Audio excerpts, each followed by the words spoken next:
दोस्तों, ये कहानी उन सभी लोगों को सुननी चाहिए जो अपनी जिंदगी से परेशान होकर आत्महत्या करने की सोचते हैं। एक आदमी अपने जीवन से पूरी तरह निराश एक पहाड़ी पर जाकर वहां से कूदकर आत्महत्या करने की सोचता है। गांव से दूर एक जंगल में एक ऊंची पहाड़ी पर पहुंचता है। जैसे ही वहां से कूदने वाला होता है, पास में ध्यान लगा रहा साधु ध्यान से उठकर उसे रोकता है और पूछता है कि क्या कर रहे हो। आत्महत्या करने आया आदमी नसीब का रोना रोते हुए कहता है, क्या करूं बाबा, जीवन में कोई कीमत ही नहीं रही है मेरी। कोई भी काम करता हूं असफल हो जाता हूं। किसी के भी पास जाता हूं तो ठुकरा दिया जाता हूं। किसी भी दिशा में जाता हूं हार ही पाता हूं। पता नहीं भगवान ने मुझे किस मनहूस घड़ी में बनाया है कि सोने को भी हाथ लगाता हूं तो मिट्टी हो जाती है। सोचता हूं दुनिया में कितने लोगों को भगवान ने असीमित मूल्यवान चीजें दी है और मुझे एक भी नहीं। इन सब से परेशान मुझे एक ही हल दिखाई देता है, अपने जीवन को समाप्त कर लेना। सारी बात सुनने के बाद साधु उस आदमी से कहता है, देख भाई, मैं तुझे मरने से नहीं रोकता, लेकिन हाँ, अगर तू मरने ही वाला है तो जाते जाते मेरा एक काम कर दे, मेरा फायदा हो जाएगा। तू तो वैसे भी मरने वाला है, तो तुझे कोई नुकसान होने से रहा। आदमी साधु से पूछता है, बोलो क्या कर सकता हूं मैं तुम्हारे लिए। साधु कहता है, 4 गांव दूर जो नगर है, उसका राजा एक अजीब शौक रखता है। उसे अलग अलग प्राणियों के अलग अलग अंगों को इकट्ठा करने का शौक है।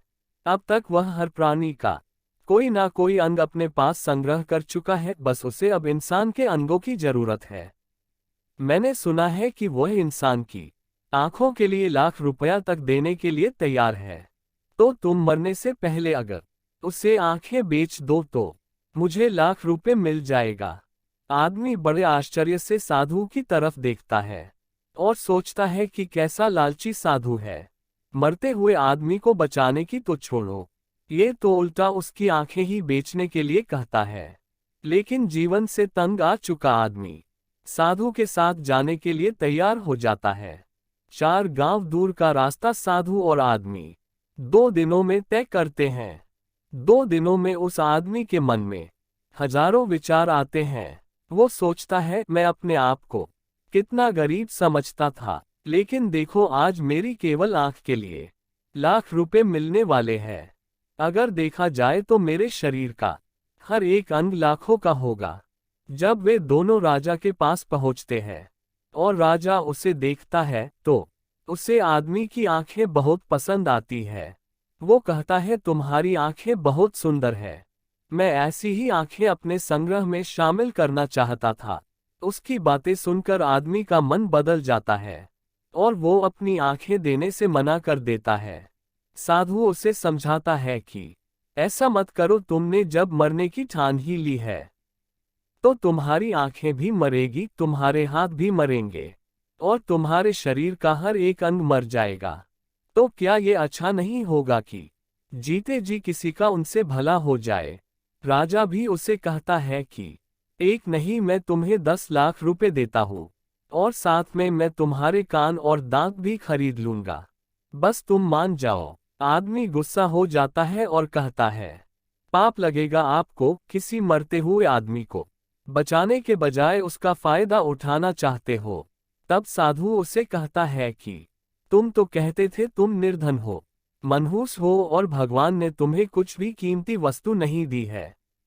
बस यही कारण है मैं तुम्हें प्रवचन देने के बजाय तुम्हें यहाँ ले आया ताकि तुम खुद इस बात को समझ सको कि भगवान ने तुम्हें अनगिनत अमूल्य वस्तुएं दी है, बस तुम उनको अनदेखा कर देते हो और फिर अपने आप को दुखी कर लेते हो। अंधा व्यक्ति शिकायत करे कि भगवान तूने मुझे इंद्रधनुष क्यों नहीं दिखाया, मुझे रोशनी नहीं दी तो सही है। बेहरा शिकायत करे कि मुझे नदी की खड़खड़ाहट और चिड़ियों की चहचहाहट नहीं सुनने दी तो ठीक, और बेहरा अगर अपनी बात बताने के लिए रोए तो भी ठीक है, लेकिन जिसके पास सब होते हुए रोए तो वो एक तरह से भगवान का अपमान ही है। आदमी अब साधु की बात पूरी तरह से समझ गया और उसने अब जीवन में कभी भी हार मानकर मरने का विचार त्याग दिया।